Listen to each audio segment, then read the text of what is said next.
His Excellency Nana Addo Dankwa Akufo-Addo. Eno ada ede importe no waka efa ene se oba aban na se okọ ahomgye mu a cars aban cars no ne ton no ho asem akosisen. Ye kwa ba ba eno achi se bre wo a ansa ne de ago kansi bebre no ye ben wakwanya mo ati ni edi nkomo ye kwa ba. Ban for the time being on the purchase of any new vehicles from members of this government.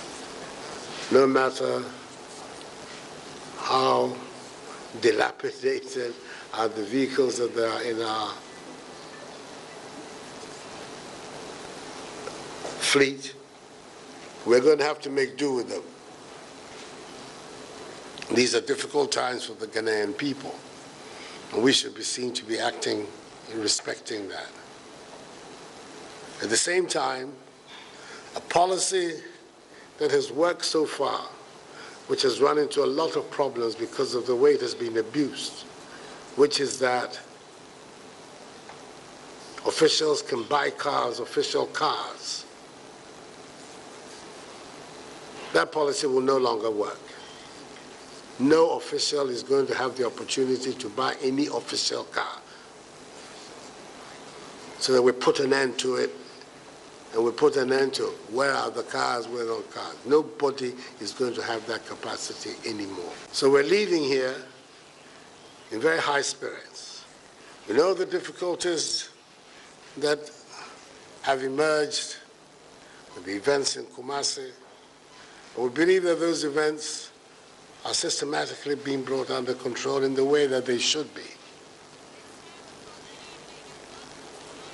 And reassuring the nation that the commitment that we made, that we're going to serve Ghana under conditions of the rule of law. We're not wavering in that commitment. And we believe that the overwhelming majority of the Ghanaian people support us in that commitment. So I want to thank you very much for taking the effort and the trouble to climb this long hill, come and meet with me here. I believe these retreats are going to be a normal and regular feature of my government, because collectively we are determined to deliver. We want the Ghanaian people to know that all those things that we said we were going to do, which we have begun to do, we are determined to do.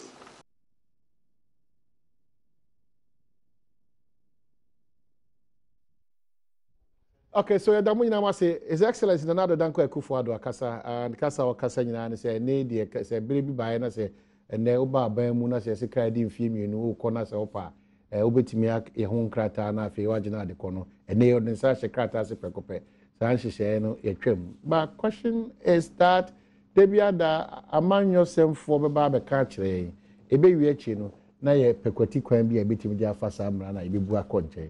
Is this message from Nana Addo Dankwa Akufo-Addo the final of all messages relating to Ghana for dodo na ayaji atum se obe soafo a uni ho kwan se Ghana japade a ye ka titiw o ka se di mfie mienu enam hihye e wo ntino o sa eto no ebu okuma bi na ode kofie Nana Addo ese sa hihye no wotwam.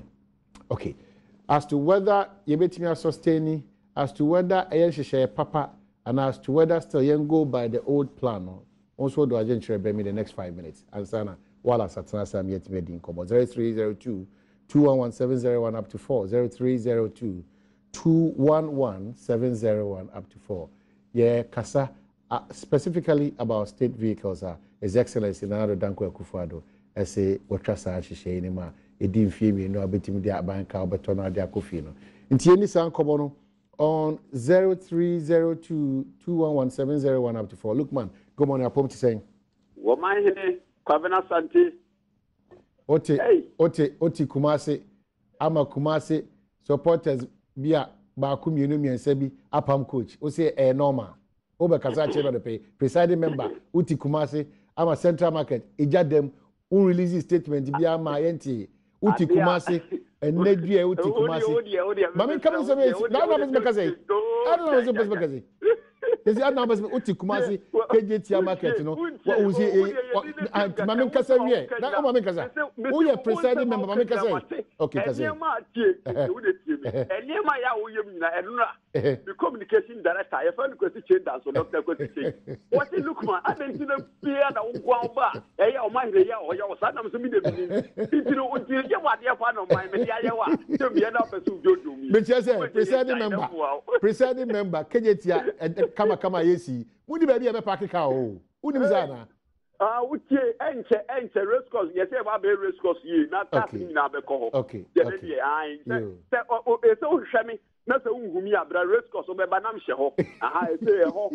na o tie ya tax ni na ye bubu dia ko ho okay so o ba kuma se na so hwemi ba bia na se unhumi a e ya abra race course o be ba nam hye ho o ma henie no kurenie asema na nadan kwa kufu ado aka no se ye nyina ye tie aban pa ni posie tie na se di so a ebeboa yen na o ma hene dia me kan se wo be kai a aban dada no ya o mampanyi John Dramani Mahama na odi animu no wo yi nipa na o da saa aban ka ni o se register be se ko abo no beboa no na da no na me pa tonti saa aban ka se no ye o register ye no inti na kat na do do ye sai e sense saa aban bi ka ko boku a ye nim se we e ya aban ka o senya banko ebesi ne ya banka se ni bi ko ayira ya ye hu ye no iti de na danko akufo de Ghana mampanyin waka yesi enikwa se so bia usum wia enikwa so toka no oto abanka no ene de mefua so na banpa ni fo so omo so munyintum na mo mfa so ye basa ana man no ebe yi na mi hira mu nyina okay ye da se Nana Kwadwo matching apom ti sen e ba cho me ho ye pa na ye da se pi eti o I'm said a good step, but say if a partner to me at the studio. Okay, oh, how say obet me, and I say bet me at the studio. Obet me the because I can say about me can see and I politics guy yes animal. Okay. Obet me this way say dia kababwa because I sometimes obey hypocrite or the other or mine. Okay. But on to me so that's my problem.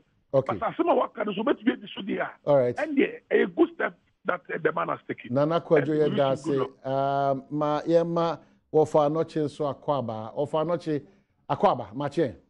Kobra me ju so na ho ti say. Boko fa na say dia say fie ba ye din kakra. Enyi so uba fie utim ba fie no abane na mo na wa fa je ku di fo ni bia na wada wani na okọ enye fie ba na ye di e de na say wo sa ye na ikura de enkrafo no mo motisi musim kukuru ma ko buta enkrafo nko na buso mo nsem kuse atanti mantem no bra ma mu butai e mu kuse ya try shim we ya na fie fa kire ho otisi fo mo na mo bi shi o buta wo wo manta ye we kire no ye nka hu ki ko wadaro ba fa je ti mu nyina wo ka ya se mo ko she look ma what is a look by a tunnel about Grumada? Oh, when you met who we are, I've done it when you sound a dodo. Batia said, Madara Batia said, I mean, she will be out with you and in country Ghana for you, I should be Uncle Antonium. No, she had your Nana Kufado, president. Cabrandi Wakan, we say, Yen said, the war, my okay.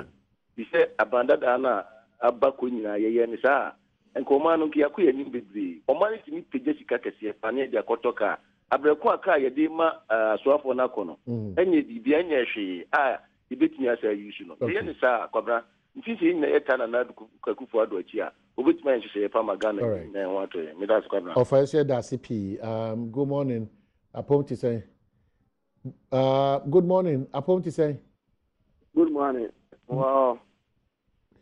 Pacho meet you. Yo, you're from a boy, I'm a refugee. Yo. Now, the Americans said, then I can hire some. Now, am I? Metro, young father said, a Jumamu cast, the boy our 5 years, if you 7 years, they are sure I'm Mamlano answer years, the answer who said, the can over Tompa, a did years after a certain number of years. ya nya ne sa na se na na aka no ya fa no sa ka bi be 100 years with you no si wo bi be 30 years no si wo bi be 5 years no si wo o ba sa so ba shon peli for no mo nya ni yo aba se ye o mo ba mana se o be so no maka bi ye nika ya de be ya beju that's true maybe say na ka ni so ka se o yin ha se assess yeah but ya no se emre bi be ba won se o ka ni be yusu no 5 years and they go to me after okay and I use 7 years and they go to me after and on ba boy san say you can't try say my yan to okay na na sure na o ma ho de no you ka come all right that's it Honorable Prince good morning upon to say o ma nyame adom na so wa pon boko de boko abofra no to say o nyame adom ne ho ye pa no ye pa good na no atia uni aba ma me wai good obeti na ma me fa akonyo so ma me chia deputy minister ola police baby obi a me chia no pa deputy minister for Hifa chieftaincy okay you police you na o ma yo ko vet na wa de wan hwe bi wo mo fidie so no me say deputy minister na me ni baby o say na dey ka deputy minister e bi Asante Mantem ana say Bono Mantem wole wole chieftaincy okay all right o ma em say de mi nyon mo be kan nyina no eto asomu ana na na do dan kwa kufu ado na me hira no pa say wadwene o my Ghana ho na what me save o my ni sika and what ma adwene say o my na kasa wo ye wa hunyehiem na blesso obe ma san hihye wo abeba o my Ghana e ho atoye ye nwan nyaye o my wo be kai atama na do dan kwa kufu ado wini no abra na o mo ye sa transfer team no kai yesi abanka as ne gofu bia sisa abanka as akoku fie emma sa anoma we ekọ suma Ghana fo nyina ye kasati ai emma abro ye mu nyina ye se o beti committee o mewe kwa be fo so o beti abanka